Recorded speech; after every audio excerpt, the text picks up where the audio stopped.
আমি তো স্বপ্ন দেখলাম, এটা স্বাভাবিক স্বপ্ন নয়, আমি স্বপ্ন দেখছি আমি তোমাকে জবাই করে দিচ্ছি।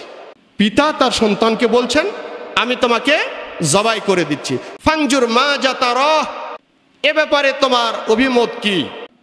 এখনই জবাই হবে সন্তানটা, কলিজার টুকরা সন্তান, কতদিন পরে আসলাম, তার সঙ্গে দেখা হলো, এখনই নিজ হাতে জবাই করে তাকে শহীদ করে দিতে হবে। তাই একটু কোষাক তো পাত দিয়েছেন, বারবার কোষাই কাটে না। এবার এক সময় কষতে কষতে দেখা গেল গালাটা কেটে গেছে, রক্ত বের হয়েছে, গরম রক্ত ইব্রাহিম আলাইহিসসালামের হাতে লাগছে, মুখে লাগছে। বৃদ্ধ পিতা দুর্বল হয়ে গেছে, আহারে নিজের হাতে নিজের সন্তানকে জবাই করে দিলাম। আপনার আমার জীবনে যখন আল্লাহর জমিনে আল্লাহর দিন কায়েমের জন্য লড়াইয়ের ময়দানে যাইতে হবে, তখন কি আমি ইসমাইলের মতন করে জীবন দিতে পারি কিনা? কোরআনের পক্ষে, হাদিসের পক্ষে, রসুলের সুন্নতে নববীর পক্ষে যদি আমি জীবন দিতে পারি, তাহলে আমার কুরবানি সাকসেসফুল হয়েছে। নতুবা এই নিয়ত যদি না থাকে, পশু কুরবানি একটার পর একটা জবাই হবে, কুরবানি কবুল। পৃথিবীর সমস্ত পিতাদেরকে হইতে হবে ইব্রাহিমের আদর্শে আদর্শিত, পৃথিবীর সমস্ত সন্তানগুলোকে হতে হবে ইসমাইল আলাইহিসসালামের আদর্শে আদর্শিত। যদি হৃদয়ের গভীর থেকে সবটুকু আবেগকে উজাড় করে দিয়ে আমরা আমাদের মনিবের শুকরিয়া আদায় করি, সকলেই বলি আলহামদুলিল্লাহ। হৃদয়ের মাঝে যতটুকু প্রেম রয়েছে, ভালোবাসা রয়েছে, মহাব্বত রয়েছে, সবটুকু উজাড় করে নিবেদন করছি আমাদের প্রিয় ব্যক্তিত্ব, আমাদের প্রিয় নবী, আমাদের উসওয়াতুল হাসানা, আমাদের মডেল, যিনি গোটা বিশ্বের মানুষের মুক্তির জন্য সারাটি জীবন কষ্ট করেছেন, জেল খেটেছেন, রক্ত ঝরাইছেন, জুলুম নির্যাতনের শিকার হয়েছেন, সেই প্রিয় নবী মুহাম্মদুর রাসূলুল্লাহ। সকলেই পড়ছি সাল্লাল্লাহু আলাইহি ওয়াসাল্লাম। প্রিয় ভাইরা, আপনারা কেমন আছেন? আলহামদুলিল্লাহ, আল্লাহ রাব্বুল আলামিন আপনাকে আমাকে ভালো রেখেছেন। আমরা কুরবানির ঈদকে সামনে নিয়ে আজকে আলোচনা করব এই কুরবানির সঙ্গে যার স্মৃতি বিজড়িত, যার ত্যাগ, যার কুরবানি, যার স্যাক্রিফাইস গোটা বিশ্ববাসীর জন্য আল্লাহ রাব্বুল আলামিন কিয়ামত পর্যন্ত স্মরণীয় করে রেখেছেন, সেই প্রিয় নবী, আল্লাহ তাআলার খলিল, আমাদের জাতির পিতা হযরতে ইব্রাহিম খলিলুল্লাহ। এবং তার সঙ্গেই এই ঘটনায় যিনি ওতপ্রোতভাবে জড়িত ছিলেন, তারই প্রাণপ্রিয় কলিজার টুকরা সন্তান হযরত ইসমাইল আলাইহি সালাতু ওয়াসসালাম। আল্লাহ রাব্বুল আলামিনের এই গোলাম, আমাদের পিতা হযরত ইব্রাহিম আলাইহি সালাতু ওয়াসসালামকে আল্লাহ রাব্বুল আলামিন গোটা বিশ্ববাসীর জন্য নেতা বানিয়ে দিয়েছিলেন। কি বানাইছিলেন? জোরে বলেন। নেতা বানাইছিলেন গোটা বিশ্বের জন্য। তিনি নির্দিষ্ট কোনো ভূখণ্ড, কোনো দেশের জন্য মডেল নন, তিনি গোটা বিশ্বের জন্য নেতা হয়েছিলেন, গোটা মুসলিম বিশ্বের তিনি মডেল। জোরে বলেন আলহামদুলিল্লাহ। আল্লাহ তাআলা বলছেন, ইন্নী জাইলুকা লিন্নাস, হে আমার খলিল, তোমারে আমি বহুগুলো পরীক্ষা করেছি, সব পরীক্ষায় তুমি 100-এ 100 মার্ক নিয়ে উত্তীর্ণ হয়েছে। জোরে বলেন সুবহানাল্লাহ। এই জন্য আমি তোমার নামটা নির্দিষ্ট কোনো ভূখণ্ডে আর সীমাবদ্ধ রাখিনি। তোমার নাম, তোমার খ্যাতি, তোমার যশ, তোমার কুরবানি, তোমার স্যাক্রিফাইস, তোমার প্রশংসা গোটা বিশ্ববাসী গাইবে, গাচ্ছে এবং কিয়ামত পর্যন্ত গাইতে থাকবে। সুবহানাল্লাহ। প্রিয় ভাইয়ের, তো ওনার জীবনে, ইব্রাহিম আলাইহিস সালাতু ওয়াস সালামের জীবনে পরীক্ষা ছিল অনেকগুলো, ছোট বড় প্রায় 40-এরও অধিক পরীক্ষা ছিল। কয়টা বলেন? 40-এরও বেশি পরীক্ষা ছিল। এর মধ্যে গুরুত্বপূর্ণ কিছু বড় বড় পরীক্ষা ছিল। তার মধ্যে উল্লেখযোগ্য হলো 3টি পরীক্ষা তার জীবনের সবচেয়ে বড় পরীক্ষা ছিল। কয়টি পরীক্ষা ভাই? তিনটি পরীক্ষা। এই পরীক্ষাগুলোতে উত্তীর্ণ হবার কারণেই আল্লাহ তাআলা তার মর্যাদা বৃদ্ধি করেছেন। তো প্রথম পরীক্ষাটা হলো, যাদের পিতা ইব্রাহিম আলাইহিসসালাম যখন ওই সমাজ ব্যবস্থার বিরুদ্ধে কথা বলেছিলেন, তিনি তো জন্মগ্রহণ করেছিলেন নমরুদের সেই সীমান্ত এলাকায়, অর্থাৎ ইরাক দেশ, বর্তমান ইরাক দেশে তিনি জন্মগ্রহণ করেন। ওই দেশে তখন রাজা ছিল নমরুদ। তিনি সেই রাষ্ট্র ব্যবস্থা, সমাজ ব্যবস্থার বিরুদ্ধে কথা বলার কারণে তারা সিদ্ধান্ত নিল ক্বালু হাররিকু, তারা ইব্রাহিম আলাইহিসসালামকে আগুনে পুড়ে শহীদ করে দিবে। তারা ডিসিশন নিয়েছে। সে মোতাবেক খড়ি জোগাড় করা হলো। 1 মাস ধরে খড়ি জোগাড় করা হলো রাষ্ট্রীয় কায়দায়। এরপরে সে আগুনকে 1 সপ্তাহ ধরে জ্বালিয়ে রাখা হলো। এরপর আগুন যখন পুরাদমে জ্বলে গেল, তখন ইব্রাহিম আলাইহিসসালামকে ওই অগ্নিকুণ্ডের মধ্যে নিক্ষেপ করা হবে। জোরে বলেন নাউজুবিল্লাহ।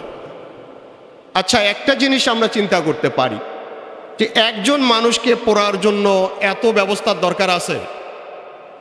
তার মানে ওদেরও বিশ্বাস ছিল, নমরুদেরও এই বিশ্বাস ছিল যে আসলে ইব্রাহিম তো আমাদের মতো মানুষ নয়, উনি স্বাভাবিক কোনো মানুষ নয়, উনি হলেন মহামানব। সুবহানাল্লাহ বলেন। তো মহামানবকে পোড়ার জন্য স্বাভাবিকভাবে সম্ভব, তাই সে অনেক খড়ি জোগাড় করে আগুন জ্বালাল।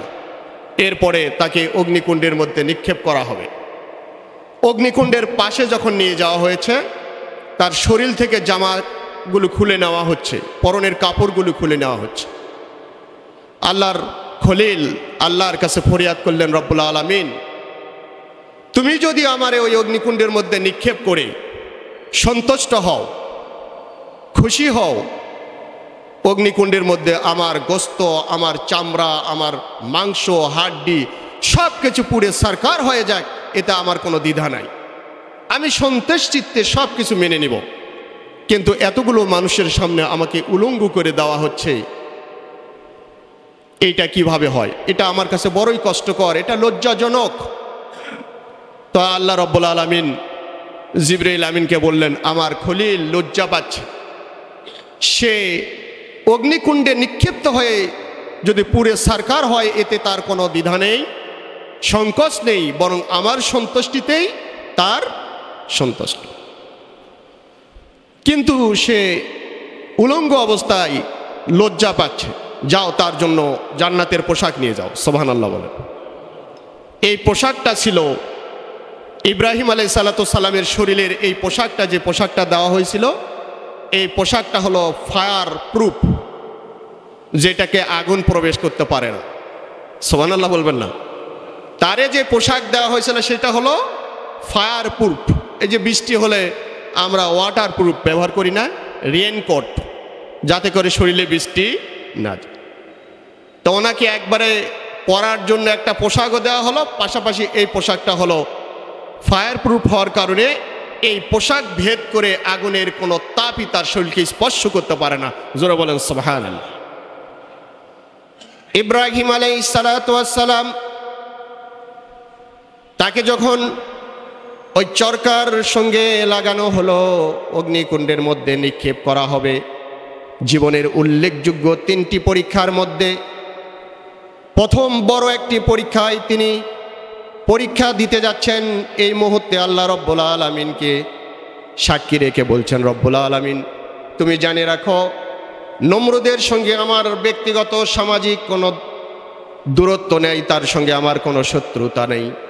আমাকে আজকে পড়তে যাচ্ছে যে কারণে, সেটি হলো তোমার দিন তোমার জমিনে কায়েম করতে চাই, তোমার কালেমার দাওয়াত এই ময়দানে দিতে যাই। এই অপরাধে আমাকে অগ্নিকুণ্ডের মধ্যে নিক্ষেপ করা হচ্ছে, এতটুকু ভয় রাখি না। এই জীবন উৎসর্গ, স্যাক্রিফাইসের মাধ্যমে যদি আমি তোমার সন্তুষ্ট হাসিল করতে পারি, আমি ইব্রাহিম আমার জীবনটা একটিবার নয়, একবার দুইবার নয়, 1000 বার, 1,00,000 বারও যদি তুমি অগ্নিকুণ্ডের মধ্যে দিয়ে আমাকে শহীদ করে নাও, আমার কোনো আপত্তি থাকবে না। জোরে বলেন আল্লাহু আকবার। জিবরাইল আমিন আসলেন, এসে বললেন যে আপনার তো এখনই অগ্নিকুণ্ডের মধ্যে নিক্ষেপ করা হবে, তো কোনো সাহায্য লাগবে কি না? উনি বললেন, হ্যাঁ সাহায্য তো লাগবে, কারণ আমি আর তো বড় বিপদ। কিন্তু সাহায্য তোমার কাছে চাইব কেন? যে আল্লাহর জন্য আমাকে আজকে অগ্নিকুণ্ডের মধ্যে নিক্ষেপ করা হচ্ছে, ওই আল্লাহর কি চোখ নেই? তিনি কি আমাকে দেখেন না? আজকে তার খলিলের বিপদ। জিবরিল তুমি ফেরত যাও, সাহায্য আমার প্রয়োজন, কিন্তু সাহায্য কেবলমাত্র শুধুমাত্র আমায় ওই রবের কাছে চাই, আমার রবই আমার জন্য যথেষ্ট। এ কথা বলার পরে জিবরিল আমিন ফেরত চলে গেল। আল্লাহর উপর যখন এভাবে আল্লাহর খলিল নির্ভরশীল হলেন, আল্লাহ রাব্বুল আলামিন তাকে অগ্নিকুণ্ডের মধ্যে যখন নিক্ষেপ করা হচ্ছিল, সুতা যখন কেটে দেওয়া হয়েছে, তিনি অগ্নিকুণ্ডের মধ্যে পড়ছেন, আর আল্লাহ তাআলা আসমান থেকে আগুনের উপর নোটিশ করছেন, কুল্লা ইয়া নারু কুনি বারদাও ওয়া সালামান আলা ইব্রাহিম। আল্লাহ বললেন, আগুন আমার ইব্রাহিমের শরীর, তার শরীরের চামড়া গোস্ত পোড়া তো দূরের কথা, তার শরীরের যেন একটা পশমও না পুড়ে যায়। বলেন তো আগুন আল্লাহর কথা শুনবে না শুনবে না? শুধু আগুন কেন, তাওয়ান ওয়া কারহান, পৃথিবীর যত সৃষ্টিজীব আছে সবাই ইচ্ছে হোক আর অনিচ্ছাই হোক আল্লাহর কাছে সেজদা মস্তক অবনত চিত্তে তার সমস্ত বিধিবিধানগুলো মেনে চলছে। সুবহানাল্লাহ। অবাধ্য শুধু আমরা, মানুষ আর জিন। কারা? আল্লাহর অবাধ্যতা করে শুধু মানুষ আর জিন, অথচ আমরাই হলাম আশরাফুল মাখলুকাত। আমরা নাফরমান। কোন সৃষ্টি আল্লাহর সঙ্গে বেঈমানি করে না, মানুষ করে। পৃথিবীতে যত ঘৃণিত কাজ সংগঠিত হয়েছে সবই মানুষ করেছে অথবা জিন করেছে, অন্য অন্য সৃষ্টিজীবেরা। আল্লাহ তাআলা যখন নোটিশ করলেন, ইব্রাহিম আলাইহিস সালাম তখন আগুনের উপর পড়লেন। 7 দিন ছিলেন। তা তিনি বললেন যে এই 7 দিন পৃথিবীর হায়াতের এই জিন্দেগিতে আমি সবচেয়ে বেশি সুখী ছিলাম। সুবহানাল্লাহ বলবেন না?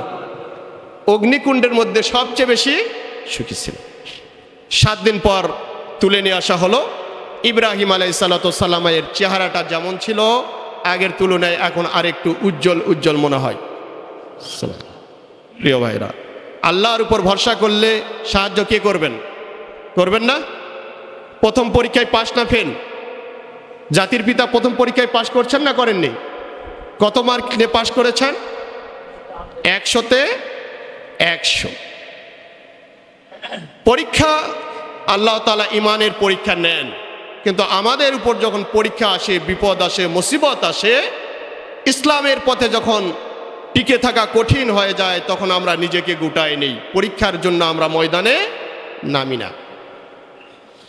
ইব্রাহিম আলাইহিস সালাম এই অগ্নিকুণ্ড থেকে বের হয়ে তিনি চিন্তা করলেন যে এত বড় ঘটনা ঘটার পরে, মুজিজা দেখার পরে কোনো মানুষই যখন আমার আল্লাহর এই দিন গ্রহণ করলো না, মাত্র 2 জন, ওনার স্ত্রী সারা আর একজন হলো ওনার ভাগিনা লূত আলাইহিস সালাম, এই 2 জন ছাড়া আর কেউ কালেমা গ্রহণ করলো না। তিনি বললেন, ওয়াকালা ইন্নী জাহিবুন ইলা রব্বি সাইয়াহদিন, আমি আর এই দেশেই থাকবো না, আমি চললাম ইলা রব্বি, আমার রবের দিকে। সাইয়াহদিন, আমি আশা পোষণ করি আমার রব আমাকে একটা অ্যাড্রেস, একটা ঠিকানা, একটা জায়গায় আমাকে নিয়ে যাবেন। কার উপর ভরসা করলেন? জোরে বলেন। আল্লাহ পথ দেখাইছেন না দেখাননি? তিনি চলতে চলতে ইরাক ছেড়ে সিরিয়ায় চলে গেলেন, বসবাস শুরু করলেন। ওখানে যাবার পরে বয়স তখন তার তাফসিরের বর্ণনায় পাওয়া যায় ৭৬ অথবা ৮৬। এই বয়সে তো মানুষ মোটামুটি যুবক থাকে নাকি? কি বলেন আপনারা? ৭৬ বছর বয়স হলে তো মানুষ যুবক, ৮৬ বছর হলে যুবক থাকে। চুল পাকা না কাঁচা থাকে? দাড়ি মোবারক পেকে গেছে, চুল মোবারক পেকে গেছে। তো চিন্তা করছেন আমি তো চলে যাব দুনিয়া থেকে, তো আমি যাবার পরে আল্লাহর এই জমিনে আল্লাহর দিনের জন্য আমি বাড়ি ছাড়লাম, ঘর ছাড়লাম, অগ্নিকুণ্ডে নিক্ষিপ্ত হলাম, হিজরত করে আরেক দেশে আসলাম। আমার ইন্তেকালের পরে আল্লাহর এই জমিনে আল্লাহর এই দিন কায়েম রাখার জন্য, কায়েম করার জন্য একজন আমার সন্তান আমি প্রয়োজন ফিল করছি। এই সন্তান তিনি আল্লাহর কাছে চাইলেন, বললেন রব্বি হাবলি মিনাস সলিহিন, হে আল্লাহ তাআলা তুমি আমাকে একজন নেককার পরেজগার সন্তান দান করো। সন্তান কার কাছে চাইলেন? না মাজারে গেছেন বুঝি নাকি? চট্টগ্রামের কোনো মাজারে, শাহ সুলতানের মাজারে, শাহ মখদুমের মাজারে, শাহজালালের মাজারে এলে সন্তান চাওয়া আছে না নাই? আরে ইব্রাহিম আলাইহিস সালাম জাতির পিতা, তিনি শিখাই দিলেন যদি সন্তান দরকার হয় চাইতে হলে চাইতে হবে কার কাছে? আল্লাহর কাছে। যদি চান ৭৬ বছর বয়সেও আল্লাহর সন্তান দিতে পারেন, ৮৬ বছর বয়সেও সন্তান দিতে। কিন্তু আমার দেশের মূর্খ মানুষ পীরের মাজারে পোলাও রান্না করে মুরগি নিয়ে খাসি জবাই করে নিয়ে যায়, ওকে সব লোকজনকে ভণ্ডগুলোকে খাওয়ায়, বেনামাজি, দাড়ি মোসলম্বা, মোষ আর দাড়ি কোনটা আলাদা করার সুযোগ নাই, হাসে না কান্দে বোঝা যায় না, গাঁজা খাইয়া খাইয়া সব লাল বানাই ফেলাইছে। ওরে পোলাও মুরগি পোলাও খাওয়াইয়া দেয়, খাসির গোস্ত খাওয়াইয়া দিয়ে বলে যে এবার মাজারের কাছে দোয়া করে বাবা আমারে একটা সন্তান দে। নাউজুবিল্লাহ বলেন। এটা স্পষ্ট শেখ, এর মধ্যে কোনো খাদ নাই। সন্তান কার কাছে চাইতে হবে শিখালেন কে? ইব্রাহিম আলাইহিস সালাম। তিনি বললেন বয়সটা যখন ৭৬-৮৬ বছর পূর্ণ হলো, বৃদ্ধ হয়ে গেছেন, এই বয়সে যৌবনও থাকার কথা নয়, কিন্তু তিনি চিন্তা করছেন আল্লাহ যদি সন্তান দান করে যৌবনের কোনো প্রয়োজন হয় না। আল্লাহর কাছে তিনি কিয়ামুল লাইল আদায় করে আল্লাহর কাছে দোয়া করলেন রব্বি হাবলি মিনাস সলিহিন, রব্বুল আলামিন তোমার জমিনে তোমার দিন কায়েমের জন্য একজন সালেহ সন্তান আমার দরকার। তার কামাই খায় আমি বিলাসিতা করব, ভোগ করব, বিলাসবহুল জীবন যাপন করব, এইটি আমি চাইনি। তোমার জন্য একটা নেককার পরেজগার সন্তান তোমার কাছে আমি চাই। এ পর্যন্ত কোনো সন্তান আমাকে দাওনি, আমি তোমার কাছে চাইনি। জীবনের শেষ মুহূর্তে তোমার কাছে একটা সন্তান চাই, তোমার জমিনে তোমার দিন কায়েমের জন্য যেন কাজ করতে পারে, এই উদ্দেশ্যে তোমার কাছে একটা সন্তান চাই। আল্লাহ রাব্বুল আলামিন ডাক দিয়ে বললেন ফাবাশশারনাহু বিগুলামিন হালিম, ইব্রাহিম হে আমার খলিল, আমি তো তোমাকে একটা সন্তান তুমি চেয়েছিলে, সালে একজন সন্তান, আমি তো সালে দিলাম। তার সঙ্গে যে সন্তান তোমাকে দান করলাম ওই সন্তানটাকে আর একটা গুণ দিয়ে আমি তৈরি করলাম, সেটা হলো হালিম। সুবহানাল্লাহ বলেন। কি বলেন? হালিম। আল্লাহর এক নাম হালিম আছে না ভাই? ইয়া হালিমু একটা নাম আছে না? এটা আল্লাহর সিফত। ইব্রাহিম দোয়া করলেন সালে দাও, আল্লাহ বললেন সালে গুণ তো তার মধ্যে থাকবেই, তার সঙ্গে স্পেশালি একটা গুণ তার মধ্যে দিলাম, তিনি হলবেন হালিম, সহনশীল হবে। যত কঠিন পরীক্ষা বিপদ মুসিবত আসুক, তোমার এই সন্তান স্টিক দাঁড়িয়ে থাকবেন, সে কখনো ভেঙে পড়বেন না, মুচড়ে যাবেন না। জোরে বলেন সুবহানাল্লাহ। এই হালিম সন্তান তোমাকে দান করলাম। আলহামদুলিল্লাহ সন্তান উনি পাইলেন। এরপরে দ্বিতীয় পরীক্ষা শুরু হলো। এই সন্তানকে কিছুদিন রাখার পরে বৃদ্ধ মানুষ সন্তান হয়েছে, বলেন তো সন্তানটাকে বুকের সঙ্গে জড়ায় ধরলে আনন্দ অনুভূতি হয়, অন্যরকম একটা অনুভূতি তার মধ্যে বিরাজ করতে থাকে। ঠিক এমতো মুহূর্তেই খুশি খুশি ভাবি সংসারে ছিল, হঠাৎ করে নির্দেশনা আসলো আল্লাহর পক্ষ থেকে, ইব্রাহিম তোমার ওই সন্তান এবং তার মা হাজেরা দুজনারেই মরুভূমির মরু উদ্যানে কাবা আল মুকাররমা সৌদি আরবের সেই বিরান ভূমিতে রেখে আসো। বলেন তো এটা সহজ না কঠিন? তাফসিরে দেখলাম জিবরিল আমিনকে আল্লাহ তাআলা পাঠিয়ে দিয়েছেন, আগেই বলেননি কোথায় পাঠাতে হবে। তো জিবরিল আমিন ইব্রাহিম আলাইহিস সালামের উটের লাগাম ধরে সামনে চলে, আর উট সামনে চলতে থাকে। যেখানে একটু জনবস্তি দেখতেছেন, তখনই ইব্রাহিম আলাইহিস সালাম জিবরিল আমিনকে বলছেন ভাই এখানেই নামায় দেন। জিবরিল আমিন বলছে যে না, আরও সামনে। মানে উনি চাচ্ছিলেন একটা ভালো জায়গাতেই নামায় দিক, কিন্তু তা হচ্ছে না। যাইতে যাইতে মরুর পথ পাড়ি দিয়ে একবারে মরুভূমির মাঝখানে জনমানবহীন, যেখানে গাছ নাই, ছায়া নাই, পানি নাই, খাবার নাই, মানুষ নাই, ঘর নাই, বাড়ি নাই, এমন একটা জায়গায় সেখানে তাকে নামাই দেওয়া হলো। পরীক্ষা সহজ না কঠিন? দ্বিতীয় নম্বর পরীক্ষা। বনবাস, মরুবাসে দেওয়া হলো। ইব্রাহিম আলাইহিসসালাম কয়েকদিন ওনাদের সঙ্গে ছিলেন। এরপরে আল্লাহ বললেন, ইব্রাহিম, তোমার সন্তান, দুগ্ধপোষ্য সন্তান এবং তোমার স্ত্রীকে রেখে তুমি চলে যাও তোমার দেশে, যেখান থেকে এসেছো সেখানে চলে যাও। বলেন তো, পানি নাই, খাবার নাই, কিচ্ছু নাই। এ জায়গায় এখন স্ত্রী এবং কলিজার টুকরা সন্তানটাকে রেখে যেতে বলছে আল্লাহ তাআলা, তুমি ফিরে যাও। এটা সহজ? কঠিন না? অনেক বেশি কঠিন। আল্লাহর নির্দেশ অমান্য করার কোনো সুযোগ নাই। জাতির পিতা খলিল ইব্রাহিম আলাইহিসসালাম তার সন্তান এবং স্ত্রীকে রেখে চলে যাচ্ছেন। স্ত্রী বলছেন, রাগ করলে নাকি? আমাদেরকে রেখে চলে যাচ্ছ মানে খাবার কোথায়, পানি কোথায়? কোনো কথা বলেন না। বললে, কেন কথা বলো না? কোনো আমি কি তোমার সঙ্গে কোনো বেয়াদবি করেছি? কথা বলেন না। এবার স্ত্রী বলছেন, তুমি যে চলে যাচ্ছ আমাকে এবং আমার দুধের সন্তানকে রেখে, এটা তোমার ইচ্ছায় যাচ্ছ না আল্লাহর ইচ্ছায় যাচ্ছ? এইটা অন্তত বলে যাও। ইব্রাহিম আলাইহিসসালাম ফুপিয়ে ফুপিয়ে কাঁদছেন, পিছনে তাকাতে পারতেছেন না। সন্তানের মুখের দিকে তাকালে হয়তো আল্লাহর হুকুম পালন করা কষ্টকর হয়ে যাবে। উনি শুধু আসমানের দিকে ইশারা করে বললেন যে ওই আল্লাহর নির্দেশে আমি যাচ্ছি। এবার তার স্ত্রী হাজেরা বললেন, ঠিক আছে চলে যাও। যে আল্লাহ আমাকে এখানে রাখতে বলেছেন ওই আল্লাহর উপর আমি এতটাই বিশ্বাস রাখি, ওই আল্লাহ আমাকে এবং আমার সন্তানকে না খেয়ে মারবেন না। কতটা নির্ভরশীলতা! আর আমরা রেজেকের জন্য হালাল হারাম বাছ বিচার করি না। হারাম না খেলে, সুদের উপর টাকা না নিলে বড়লোক হওয়া যায়? ঘুষ না খেললে বড়লোক হওয়া যায়? রেজকের, চারটা রেজকের জন্য কত যে মিথ্যা, কত যে অবৈধ পথ আমরা গ্রহণ করছি। আবার নিজের পরিচয় দিয়ে আমরা মুহাম্মদ সাল্লাল্লাহু আলাইহি সাল্লামের উম্মত আর ইব্রাহিম আলাইহিসসালামের সন্তান। ইব্রাহিম আলাইহিসসালাম বুঝি এই শিক্ষা আমাদেরকে দিয়েছেন? কি বলেন? তাই দিয়েছেন। এবার ইব্রাহিম আলাইহিসসালাম সেখান থেকে চলে গেলেন।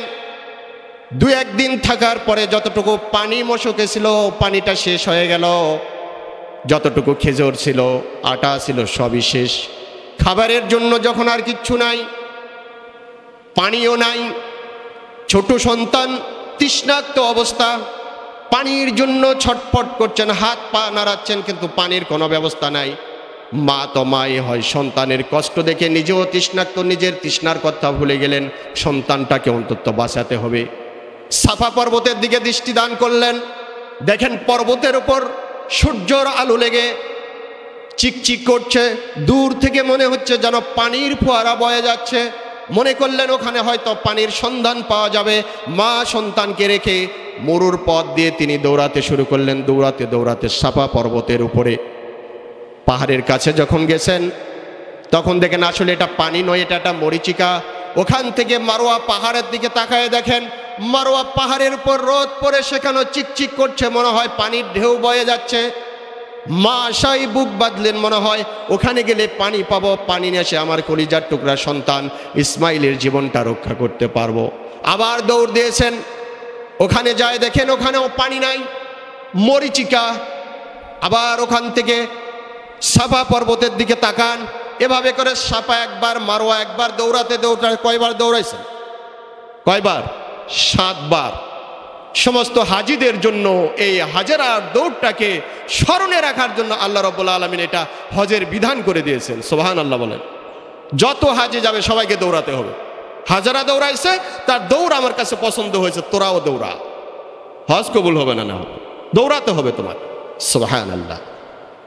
শেষ পর্যন্ত পানি যখন পাইলেন না, ইসমাইল আলাইহিসসালাম তৃষ্ণার্ত অস্থির হয়ে গেছেন, পা দিয়ে মাটিতে আঘাত করছেন। আল্লাহ তাআলা বললেন, জিবরিল আর সহ্য হয় না, যা আমার ছোট ওই গোলাম ইসমাইল পানির জন্য ছটফট করে, সন্তানকে বাঁচার জন্য মার যে ছটফটানি, সাফা থেকে মারোয়া, মারোয়া থেকে সাফা, এই পাহাড়ে দৌড়, আমার রহমতের দরিয়ায় জোশ পয়দা হয়ে গেছে। আমি আর আল্লাহ সহ্য করতে পারছি না, যাও তোমার পা, ইসমাইলের পা যেই মাটিতে লেগেছে ওই জায়গাতে আঘাত করো, পানি প্রবাহিত করে দাও। সুবহানাল্লাহ। জিবরাইল আমিন আসলেন, পা দিয়ে আঘাত করলেন, মাটি ফেটে গেল, পানির ফোয়ারা পানি বের হতে শুরু করলো। মা দূর থেকে দেখেন পানি নিচ থেকে উঠতিস। সুবহানাল্লাহ, কে ব্যবস্থা করলেন? বরকতময় পানি। মা এসে দেখে পানি চতুর্দিকে ছুটতিছে, এত জোরে ছুটতিছে, তিনি 3 দিকে 3টা পাথর দিয়ে বললেন জাম জাম, মানে থাম থাম, পানি দাঁড়িয়ে যা। পানি স্থির হয়ে গেল। সুবহানাল্লাহ বলে।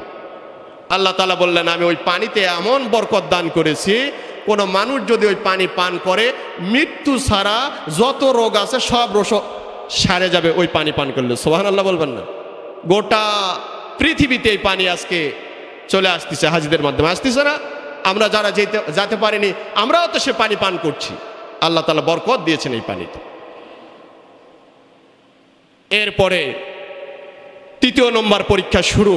আল্লাহ রাব্বুল আলামিন বলছেন, ফালাম্মা বালাগা মাআহুস সায়া, যখন এই সন্তানটা একটু চলাফেরা, দৌড়াদৌড়ি, ছুটাছুটি করার মতন বয়সে উপনীত হলো। এই বয়সটা কেমন বয়স ছিল? তাফসিরের বর্ণনায় পাওয়া যাচ্ছে। তাফসিরে জালালাইন, তাফসিরে মাজাহারি, আল্লামা কাজী সানাউল্লাহ পানিপতি রহমাহুল্লাহি আলাই তাফসিরের মধ্যে বর্ণনা করছেন, বালাগা সাবা সিনিন। ইসমাইল আলাইহিস সালাতু সালামের এই যে দৌড়াদৌড়ি বয়সের কথা বলা হলো, এই বয়সটা ছিল তখন তার বয়স হলো 7 বছর। ওয়াকিলা, অপর একটা বর্ণনায় আসছে সালাসাতা আশারা সানাত। ইসমাইল আলাইহিস সালাতু সালামের বয়স হয়েছিল 10-এর উপরে 3 বছর। কয় বছর হয়? 13 বছরের ফুটফুটে কিশোর, রক্তিম লাল গোলাপ। যখন একটু চলাফেরার করা বয়সে উপনীত হলেন, পিতা ইব্রাহিম সন্তানের কোনো খোঁজখবর নিতে পারেননি, চলে গেছেন ওনার দেশে। এবার আল্লাহ রাব্বুল আলামিন ইব্রাহিম আলাইহিস সালাতু সালামকে স্বপ্ন দেখালেন যে তুমি তোমার সন্তানটাকে কি করবা? বলেন, জবাই করবা। কোরআনের বর্ণনায় আল্লাহ তাআলা বলছেন, ক্বালা ইয়া বুনাইয়া ইন্নী আরা ফিল মানামি আন্নী আযবাহুকা ফানজুর মাযা তারা। আল্লাহ রাব্বুল আলামিন ডাক দিয়ে বলছেন, ইব্রাহিম কি কথাটা বলেছেন তার সন্তানকে।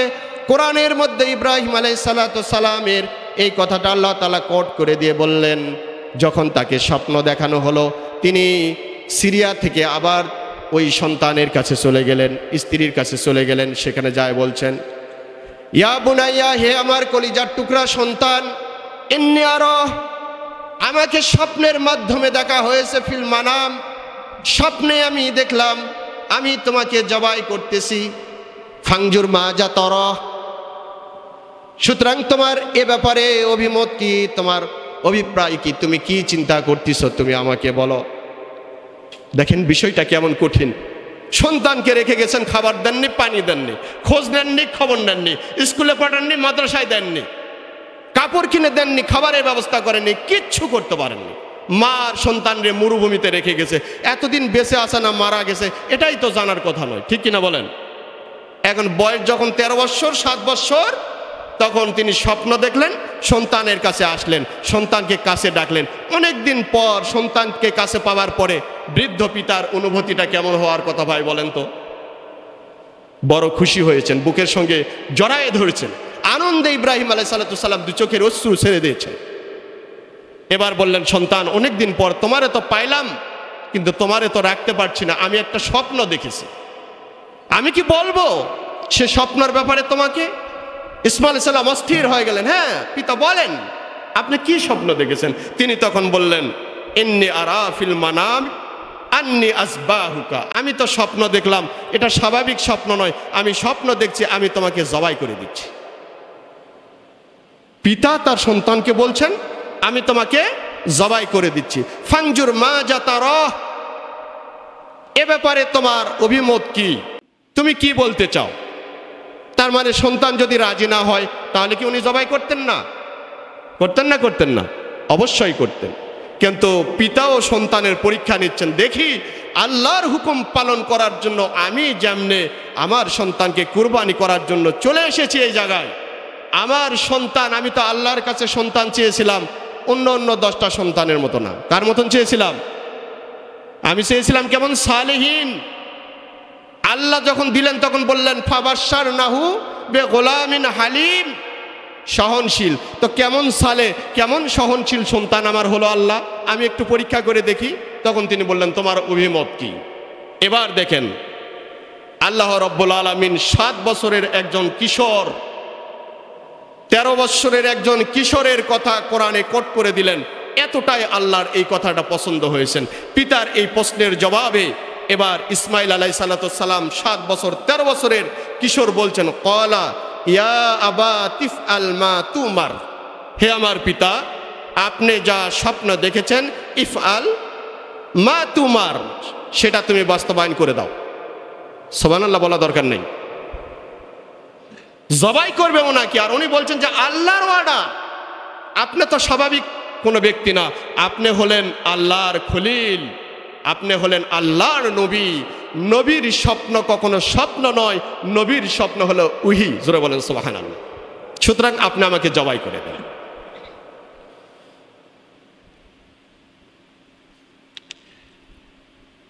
তিনি বললেন আপনি আমাকে জবাই করে দেন, সাতাজিদুনি ইনশাআল্লাহু মিনাস সাবিরিন, আশা করা যায় আপনি আমাকে সবুরকারীর মধ্যেই, একদিকে সালেহিন একদিকে হালিম, আর একদিকে উনি বললেন যে আমি সবুরকারী হব ইনশাআল্লাহ। গুণ কয়টা হলো? 3টি গুণ প্রকাশিত হলো কোরআন দ্বারা প্রমাণিত। এই যে যখন দুজনাই রাজি হয়ে গেলেন, ফালাম্মা আসলামা ওয়া তাল্লাহু লিল জাবিন, আল্লাহ তাআলা বলছেন ফালাম্মা আসলামা, পিতাও রাজি সন্তানও রাজি, চলে যাচ্ছে মিনার দিকে। ওখানে যাবার পরে এখন পিতা এবং পুত্র একে অপরের দিকে তাকিয়ে আসে। শেষ দেখাটা, এখনই জবাই হবে সন্তানটা, কলিজার টুকরা সন্তান, কতদিন পরে আসলাম তার সঙ্গে দেখা হলো, এখনই নিজ হাতে জবাই করে তাকে শহীদ করে দিতে হবে। কারণ অর্ডারটা কার? জোরে বলেন কার? আল্লাহর অর্ডার। শহীদ করে দেব। শেষবারের মতো সন্তানকে একটু বুকের সঙ্গে আগলে নিয়ে জড়াই নিলেন, বুকের মাঝে যায় সন্তান, এবার ডাক দিয়ে বলছেন ইয়া আব্বা, হে আমার পিতা, ইয়া আবা আতিফ, হে আমার পিতা, আপনার যা আদেশ করা হয়েছে তা বাস্তবায়ন করবেন, তো আপনারা একটু পরামর্শ দেই। বলো বলো কি পরামর্শ দিবে? তা আমারে যখন জবাই করবা তখন ছুরিটা ভালো করে ধার দিয়ে নিও। পিতা বলছেন কেন বাবা? 2টা কারণ। একটা হলো ধার যদি না থাকে জবাই করলে মৃত্যুটা বড় কষ্টকর, ওই সময় আমার কষ্ট হবে।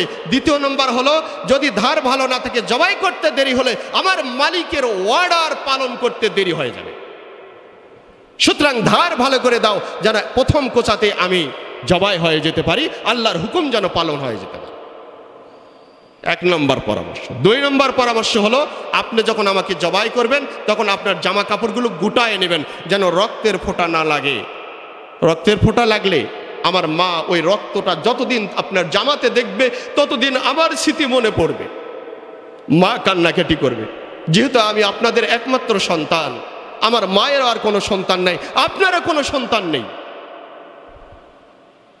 মাকে মা বলে ডাকার মতন আর কেউ থাকলো না। সুতরাং জামাটা গোটায় নেবেন যাতে কোনো রক্তের ফোঁটা না লাগে। এরপরে বললেন আব্বা, আপনি যদি আমার মুখের দিকে তাকান আপনি আমারে জবাই করতে পারবেন। আমার চোখের সঙ্গে আপনার চোখ হলে ভালোবাসা, মহাব্বত, প্রেম, পিতা পুত্রের প্রেম জাগরিত হয়ে যেতে পারে। সেই সময় যদি জবাই করতে অক্ষম হন, আপনার হাত যদি কাঁপতে থাকে, জবাই করতে না পারেন, মালিকের অবাধ্য হয়ে যাবে, মালিকের অর্ডার ফলো করা হবে না।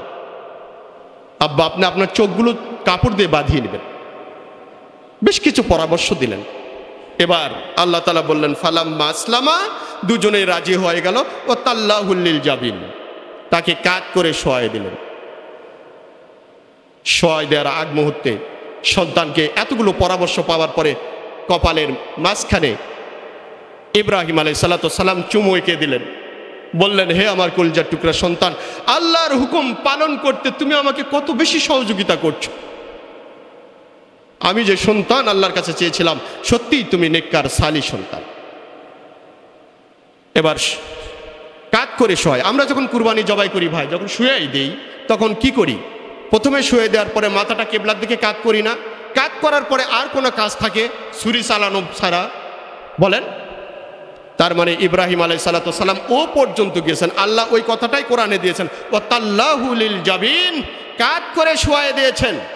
এখন আল্লাহু আকবার বলেছেন, ছুরি উঠাইছেন, ছুরিটা মারবেন আর জবাই হয়ে যাবে। এমতো টাইমে পিতা এবং পুত্র দুজনে অশ্রু সজল, দুজনার চোখে অশ্রু টলমল টলমল করছে। আল্লাহ আর নিজেকে সহ্য করার সীমার বাহিরে চলে গেছে। আল্লাহ নিজেই এই অবস্থা দেখে অবলোকন করে তিনি সহ্য করতে পারছেন না। আল্লাহ রাব্বুল আলামিন জিবরাইলকে ডেকে বললেন, জিবরিল, খলিল আমার আল্লাহু আকবার বলছে, ছুরি চালায়ে দিবে, দেরি করিস না, তাড়াতাড়ি যা, কাজ হলো দুইটা। কি কি? আল্লাহ বললেন যে তুমি জান্নাতে যাবা, একটা লোহার পাত, বা তাফসিরে মাজারির বর্ণনায় বলছে যে একটা লোহার পাত নেবা অথবা পিতলের একটা পাত নেবা, আর একটা জান্নাত থেকে দুম্বা নেবা। এই দুটা নিয়ে উনি ছুরি চালার আগেই ওনার কাছে হাজির, মিনায় হাজির হয়ে যাও। সুবহানাল্লাহ বলবেন। সময় কত? চাকু উঠাইছেন, মারতে কত সময় লাগবে? জিবরিল তখন সপ্তম আসমানের উপর সিদরাতুল মুনতাহার নিকটে বসে আছে।